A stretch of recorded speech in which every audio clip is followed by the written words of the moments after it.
পরম করুণাময় অসীম দয়ালু আল্লাহর নামে শুরু করছি। সুপ্রিয় মুসলমান ভাই বোনেরা, আসসালামু আলাইকুম। আমি আমার চ্যানেলে কোরআন এবং হাদিসের বিভিন্ন বিষয়বস্তুর উপর ভিত্তি করে ভিডিও তৈরি করে থাকি। আপনারা যদি এই ধরনের ভিডিও রেগুলারলি পেতে চান তাহলে অবশ্যই আমার চ্যানেলটি সাবস্ক্রাইব করুন এবং পাশে থাকা বেল আইকনটি প্রেস করে অন করে দিন। এখনকার আলোচনা বিষয় হচ্ছে মুমিনের 10টি গুণ, অন্তরে যে 10টি গুণ সব মুমিনের মধ্যে সেই গুণগুলো থাকা উচিত। সেই গুণ 10টি কি সে সম্পর্কে এখন বিস্তারিত আলোচনা করব কোরআন এবং হাদিসের আলোকে। বন্ধুরা, আপনারা যদি এই 10টি নিয়ম কি, 10টি গুণ কি, 10টি বৈশিষ্ট্য কি সে সম্পর্কে যদি আপনারা জানতে চান তাহলে ভিডিওটি শুরুতে শেষ পর্যন্ত দেখুন। তাহলে চলুন শুরু করা যায় ভিডিওটি। নাম্বার 1, তওবা।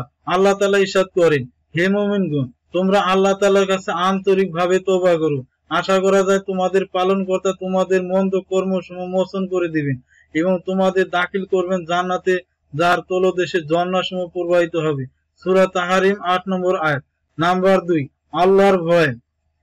এই কথাটা মনের মধ্যে দৃঢ়ভাবে বদ্ধমূল করতে হবে যে মহান আল্লাহ তাআলা প্রত্যেক ছোট বড় বস্তুর উপর এমন ভাবে ক্ষমতাবান যে মুহূর্তের মধ্যেই তিনি যা ইচ্ছা তাই করতে পারেন। কোন মাখলুকের কোন প্রকার আপত্তি করার কোনো অধিকার নেই।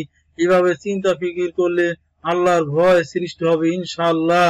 নাম্বার 3, জহুদ বা কৃচ্ছতা। জহুদ এর মূল হলো ওই নূর এবং ইলম যা মহান আল্লাহর পক্ষ থেকে বান্দার অন্তরে ঢালা হয়। যদ্দুরুন বান্দার সিনা খুলে যায় এবং এ কথা সুস্পষ্ট হয় যে দুনিয়ার সমস্ত সাজসজ্জা মাছির পাখার ডানার চেয়েও মূল্যহীন, আর আখিরাতের জীবনে হলো আসল জীবন। নাম্বার 4, সবর বা ধৈর্য। প্রিয় নবী সাল্লাল্লাহু আলাইহি সাল্লাম ইরশাদ করেন, সবর ঈমানের অর্ধেক এবং জান্নাতের খাজানা সমূহের মধ্যে একটি খাজানা। যে ব্যক্তি এ গুণে গুণান্বিত হয় সে অনেক বড় সৌভাগ্যবান।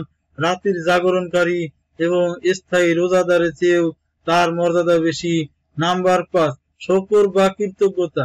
যদি তোমরা আমার নিয়ামতের শুকর আদায় করো তাহলে আমি অবশ্যই তোমাদের জন্য নিয়ামত বাড়িয়ে দিব, আর যদি তোমরা নিয়ামত পেয়ে অকৃতজ্ঞ হও তাহলে জেনে রেখো আমার আযাব বড়ই কঠিন। সূরা ইব্রাহিম 7 নম্বর আয়াত। নাম্বার 6, ইখলাস তথা একনিষ্ঠতা। ইখলাসের অর্থ হলো মুসলমান ব্যক্তির নিয়তের মধ্যে অন্য কিছু মিশ্রণ না থাকা। একমাত্র আল্লাহকে রাজি খুশি করার জন্য আমল করাকে ইখলাস বলে। নাম্বার 7, তাওয়াক্কুল বা আল্লাহর প্রতি নির্ভরশীলতা। তাওয়াক্কুলের ফজিলত বয়ান করে আল্লাহ তাআলা ইরশাদ করেন, তোমরা যদি সত্যিকার অর্থে মুমিন হও তাহলে এক আল্লাহর উপরে ভরসা করো। সূরা মাইদা 23 নম্বর আয়াত। নাম্বার 8, খোদাভীতি। যতক্ষণ পর্যন্ত তোমাদের নিকট আল্লাহ ও তার রাসূলের মহব্বত সমস্ত জিনিস অপেক্ষা বেশি না হবে ততক্ষণ পর্যন্ত তোমাদের উপর ঈমান পরিপূর্ণ হবে না। বুখারী শরীফ হাদিস নং 14। নাম্বার 9, রেজা বিল কাযা বা আল্লাহর ফয়সালায় সন্তুষ্ট থাকা। সে ধৈর্যের পরিচয় দেয় এবং আল্লাহর ফয়সালায় সন্তুষ্ট থাকে, তবে তাকে নির্বাচিত করেন। এই মাকাম হাসিল হওয়ার পর বান্দা দুনিয়াবি কোনো পেরেশানি থাকে না।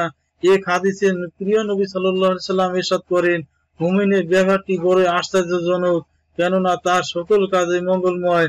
যদি কোনো মুসিবতে নিপতিত হয় তাহলে সে ধৈর্য ধারণ করে, যা তার জন্য মঙ্গলজনক। আর যদি কোনো নিয়ামত প্রাপ্ত হয় তাহলে সব প্রশংসা শুকর আদায় করে। মুসলিম হাদিস নং 2999। নাম্বার 10, মৃত্যু চিন্তা, যা তার জন্য মঙ্গলজনক। মৃত্যু বড় ভয়ানক জিনিস। বেশি বেশি মৃত্যুর কথা স্মরণ করা উচিত, কেননা এর দ্বারা দুনিয়ার মহব্বত বিদূরিত হয় এবং আখিরাতের ফিকির ও মহব্বত বৃদ্ধি পায়। সুপ্রিয় মুসলমান ভাই বোনেরা, ভিডিওটি এ পর্যন্তই। আশা করি ভিডিওটি ভালো লেগেছে। এই 10টি গুণ আমাদের সকল মুমিন মুসলমানের মধ্যে অবশ্যই থাকা উচিত। আমাদের মধ্যে কারো মধ্যে যদি এই ধরনের কোনো গুণ না থাকে তাহলে আমরা চেষ্টা করব সেই গুণগুলো অর্জন করার জন্য। সুপ্রিয় মুসলমান ভাই বোনেরা, আমি আমার চ্যানেলে কোরআন এবং হাদিসের বিভিন্ন বিষয়বস্তুর উপর ভিত্তি করে ভিডিও তৈরি করে থাকি। আপনারা যদি এই ধরনের ভিডিও রেগুলারলি পেতে চান তাহলে অবশ্যই আমার চ্যানেলটি সাবস্ক্রাইব করুন এবং পাশে থাকা বেল আইকনটি প্রেস করে অন করে দিতে ভুলবেন না। ধন্যবাদ সবাইকে।